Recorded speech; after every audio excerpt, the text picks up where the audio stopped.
Добро пожаловать в мой канал.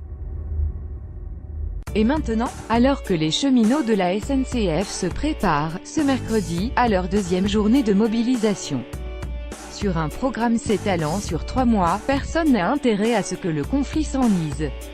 Mais pour l'heure, l'exécutif comme les syndicats affichent leur fermeté, le « statu quo » à la SNCF n'est pas tenable, a répété ce mardi le Premier ministre à l'Assemblée, rappelant les engagements publics considérables versés année après année pour faire en sorte que le dispositif ferroviaire fonctionne. Je respecte les grévistes, mais si les grévistes doivent être respectés, les millions de Français qui veulent aller à leur travail, doivent également être respectés, a estimé Édouard de Philippe, toujours soucieux de se ménager l'appui de l'opinion publique pour mener à bien sa réforme. Cette réforme du rail, NDLR, il faut la mener, elle est indispensable. Le gouvernement tiendra bon, dans l'écoute, dans la concertation, dans le dialogue, avait déclaré un peu plus tôt la ministre des Transports. Elisabeth Borne continue ainsi de souffler le chaud et le froid en affichant sa détermination, tout en se montrant ouverte à la discussion. Réunion ce jeudi au ministère. Les syndicats aussi campent sur leur position, affirmant parallèlement être ouverts au dialogue. À la question « Qu'est-ce qui pourrait demain permettre de sortir du conflit ?», Laurent Brun, le secrétaire général de la CGT Cheminots, répondait ce mardi dans les colonnes du Parisien « C'est simple, on retire cette réforme qui n'apporte strictement rien aux usagers et s'avère néfaste pour les salariés, et on discute enfin réellement du contenu.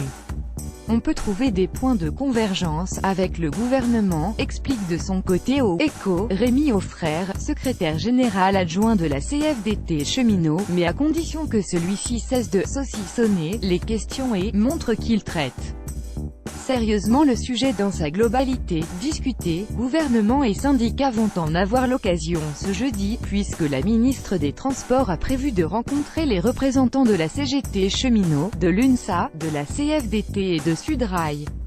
Et, note Rémi Auffrère, celle-ci a prononcé pour la première fois vendredi le mot « négociation ».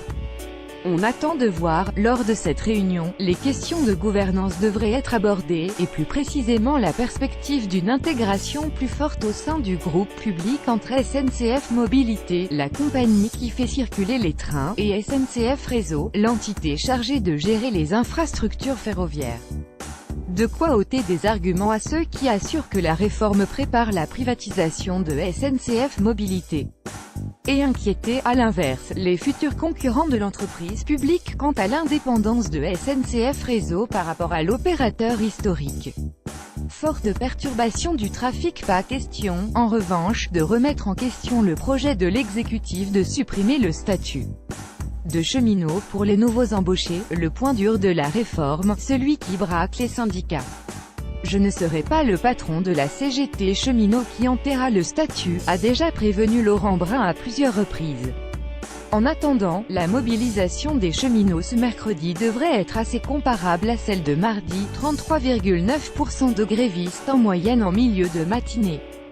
Selon la direction, contre 35,4% lors de la journée de mobilisation du 22 mars, 77% chez les conducteurs, 69% chez les contrôleurs. Avec de nouveau de très fortes perturbations du trafic. La SNCF prévoit ainsi en moyenne un TGV sur 7, un Intercité sur 8, un Transilien et un TER sur 5.